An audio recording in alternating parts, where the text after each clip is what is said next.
Hi, welcome back to Chadwick Model Railway. I'm Charlie.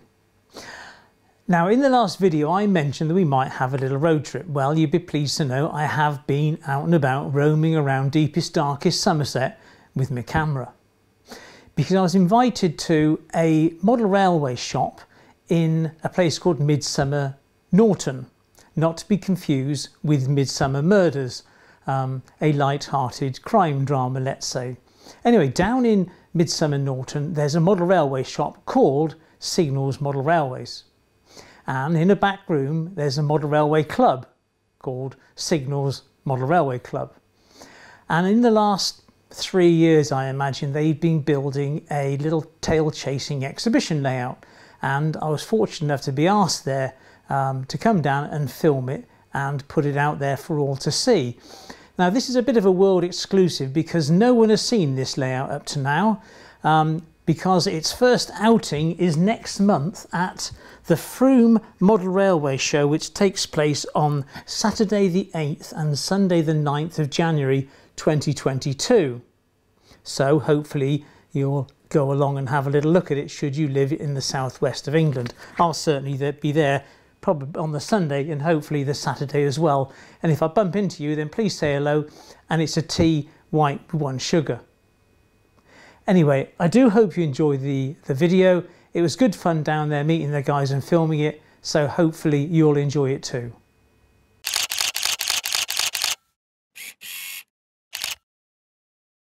Hello and welcome to the Signal's Model Railway Club based here in Midsummer Norton and our new exhibition layout, Bovington Junction.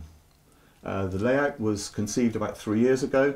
The club first came together, a group of 3 of us. Ken Bowen-Jones to my right is our chief engineer, Mike Bernstone, who is the proprietor of the Signal Model Railway shop. He's subsequently been joined by 3 other members, Jake Waller, Lee Oliver and Dave Bester. The layout was conceived from looking at a number of different track plans, and we eventually alighted on what was Bobbington Junction is based on Broadstone Junction at the bottom of the Somerset and Dorset, where it came together with the London and South Western region. So it gives us a wide range of operating capabilities, which we felt was very important when going out to exhibitions, because it's all about, in our view, keeping the public entertained. What I'd like to do is take you through from one end of the layout to the other. And so if we're going to begin on my far right hand side, where there's quite a lot of activity takes place during exhibitions, or hopefully it will, where we have an aerodrome with an aeroplane that takes off and lands, and Ken will take you through all of that detail later, a tramway system that runs on a shuttle basis, and then from there we move into a town where lots of activity with a Magnel system. To my left hand side we work up through to a countryside area where there's a church, a farm and a small army base.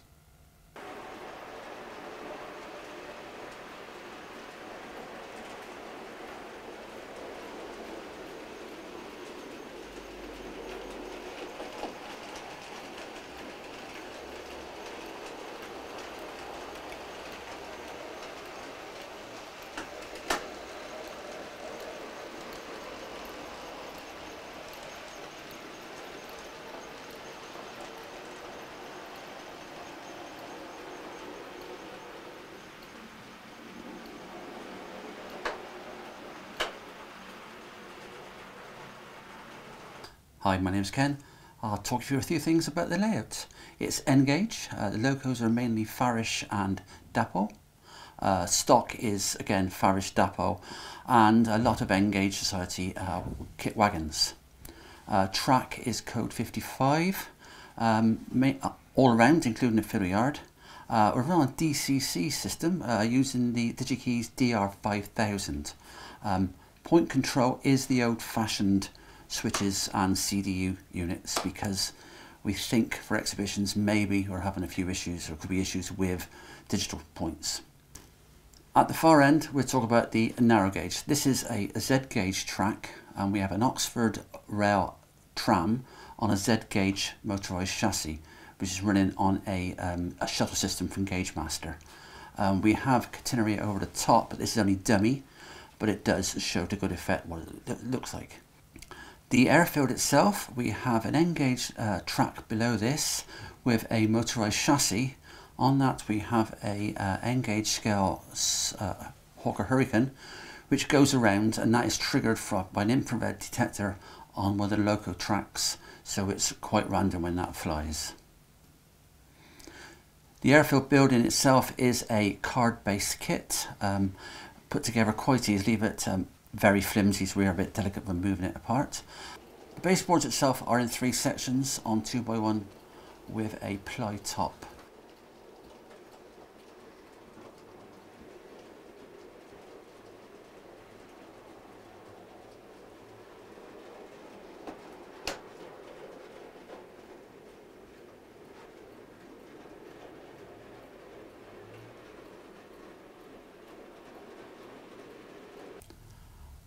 Also, you might see the Magnel System.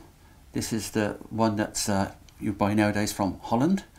This works on a plastic chain underneath with small magnets, a very thin card base for the road, and each vehicle has a pair of magnets underneath which it simply attracts it and pulls them around. Okay, back to the DCC system. We control all locos using either iPads, iPhones or Android phones. Totally wireless, working off a Wi-Fi system built into the DigiKeys controller. Some locos have sound, but all are DCC obviously to enable us to run. We do run to a schedule as well. To the centre section you might notice the footbridge, which is a 3D printed model, or both footbridges are actually. There are many 3D printed things along the layout you can find. All of the tanks, army vehicles are all 3D printed because they're not available on the normal market. So moving back to the main body of the layout, the station itself, Bovington Junction, the buildings there are a mixture of Graham Farish, some Metcalfe for the overall station canopy, and a small amount of Kestrel. You'll also notice, talking about Kestrel, is mainly all the houses in the town area are Kestrel. These came into the shop as second-hand items and we nabbed them very quickly. We'd had a long debate about whether to use plasticard, resin or card kits. We fell upon the plastic ones because of the longevity they're going to give us. However, we then took them all apart. So they were reglazed, repainted, in some cases new roofs, and certainly lots of new chimney pots. But they, with the right weathering on it, and Mike Burnstone, who's, as I say, our proprietor, he's absolutely a whiz with the old paintbrush. So he's made them look really, really good. We have a factory building. Again, some of that is Falla, and some of it's come from the good old Chepton Mallet swap meet, where we've nabbed various items very cheaply, which is great, and some scratch building in there as well. And further on down, we have a beautiful church, and the painting of that is modelled on St John's Church, just around the corner from where we're stood right now. So we certainly got the colouring of that right. And then there's a farm, again, a mixture of Kestrel and Nightwing. And then at the very far end of the layout where the military base is, there's a bit of Metcalfe, but we've re-roofed all of that to make it a little bit more authentic. And there are a brigade of soldiers walking down a hill, and I think all of those are laser printed.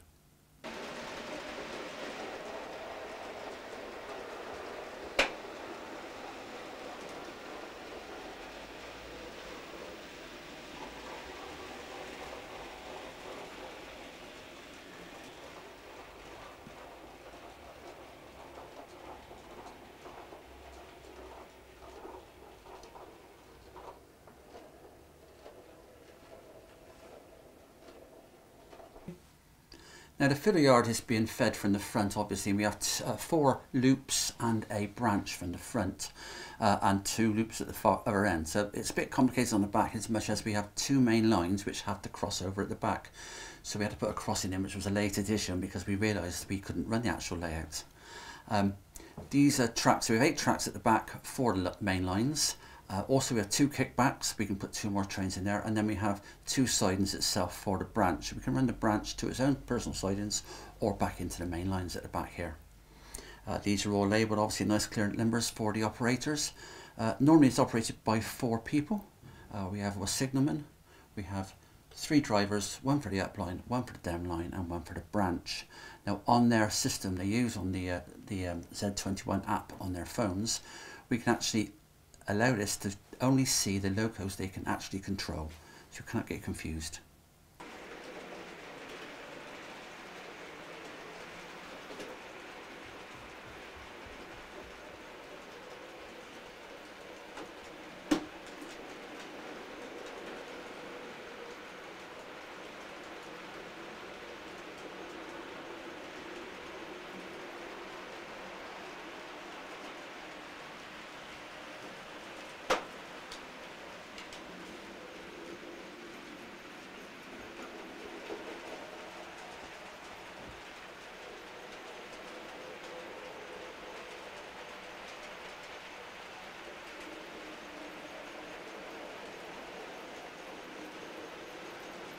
This is the Magnel system from the back. As you can see, we have a plastic chain, it's the blue chain, going around a white track. In there is two little magnets. These magnets also attract two magnets attached to the bottom of every vehicle, so it doesn't spin around. It knows the direction it's going in. We have a clear piece of plastic as the road surface. It's painted for the front. At the back here, you can see how it works exactly. This allows us to have any vehicle we want on there. We can have tanks, cars, lorries. As long as we have the magnets fitted to the bottom, it will work.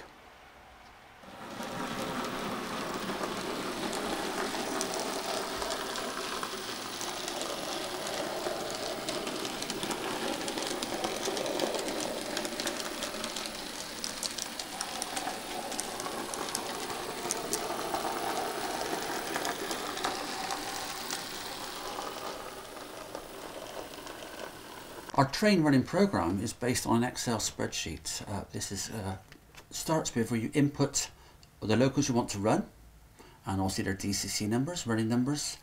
The stock as consists. This is then entered into two spreadsheet pages. From that we can then allocate those into upline, downline or branch line, depending on where they are. This then will auto generate a running program. It gives a sheet for the signalman, a sheet for the up driver, down driver and the branch driver. All they can see is what they have to do. It will also warn you of any conflicts of a train on a crossing where they might have a head on. It tells you that. It also tells you automatically if a train has a reverse out of a siding on the feeder yard. It will tell you everything. If it's a stopping train, a through train, these are all randomized. If you don't like the particular program that comes out, the running sequence, you simply hit the randomize button again. It will jumble them all around. No conflicts will ever happen. Does it all for you in the background in macros. And these are spreadsheets, screenshots of the spreadsheets, which will show you exactly how this all happens. You can see from the PDF, so the screenshots on screen now. First of all, we have the locos. These are the locos we currently run on exhibitions, and information about that loco. This can be changed at any time. It's simply a type in. The next screenshot is of stock. These are the consists we currently run.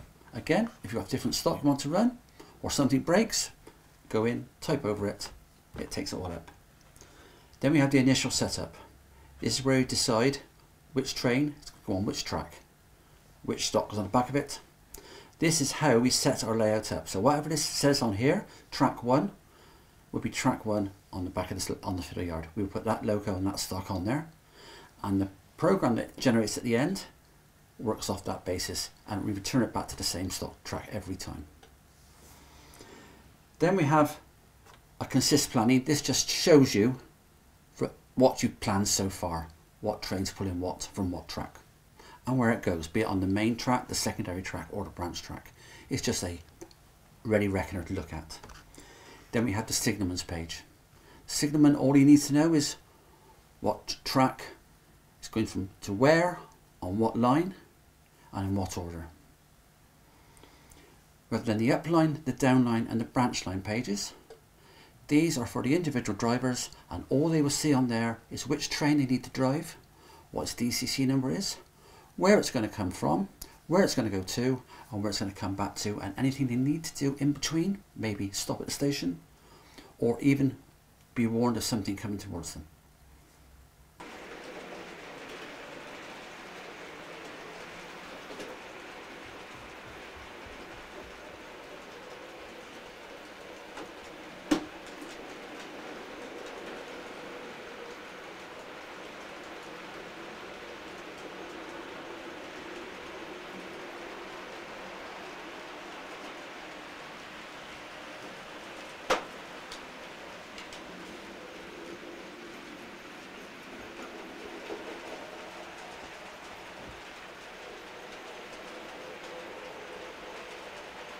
So how does the hurricane animation work? Well, we have an infrared beam triggered by a wagon. This sends a signal to a box, which sends another signal to a relay, which powers the track. Now we have a Kato chassis going around a continual loop with a wire attached. On that wire is the hurricane. So if I trigger the beam now, in my hand, a dead section of track is energized, which sends it round the full energized track. It comes back to that dead piece of track and stops. Won't go again until it's energized again by the beam being broken, like that.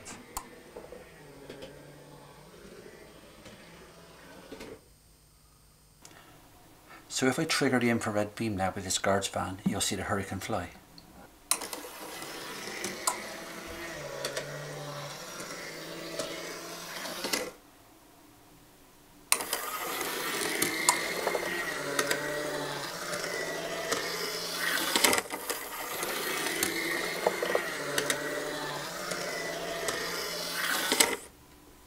So, how does it all work? Well, N-gauge Kato chassis, weighted to gradients.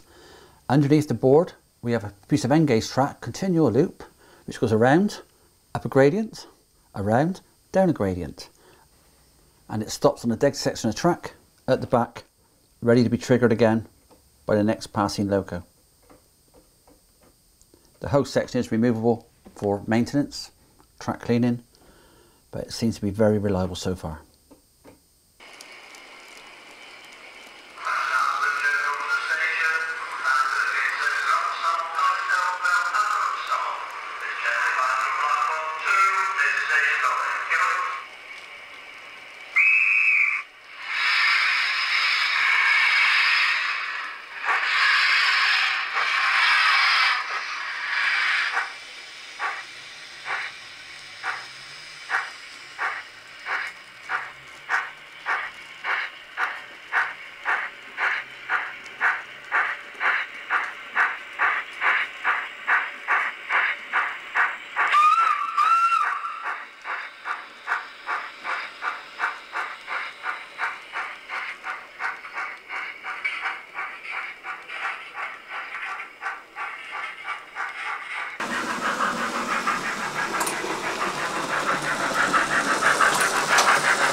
So here we have a 5MT coming off of the branch line, going across onto the main line, just as it would have been in the Somerset and Dorset days.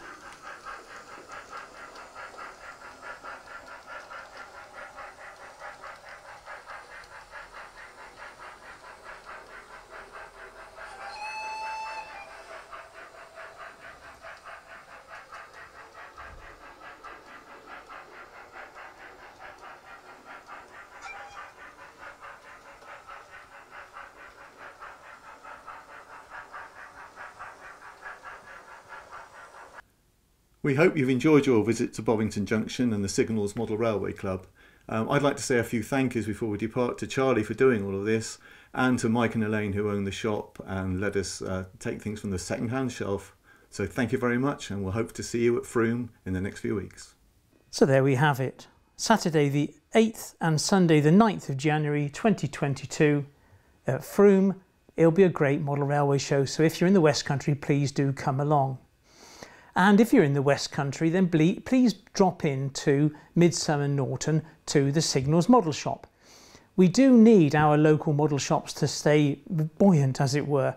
Otherwise, we're going to be left with, I don't know, 3 or 4 box shifting supergiants. And the hobby deserves more than that. You know, we do need small model shops, people with expertise, people who repair locos and sell second-hand stuff. So don't just spend your money on the box shifters. Go to your local model railway shop and spend a few quid. Enough of me harping on.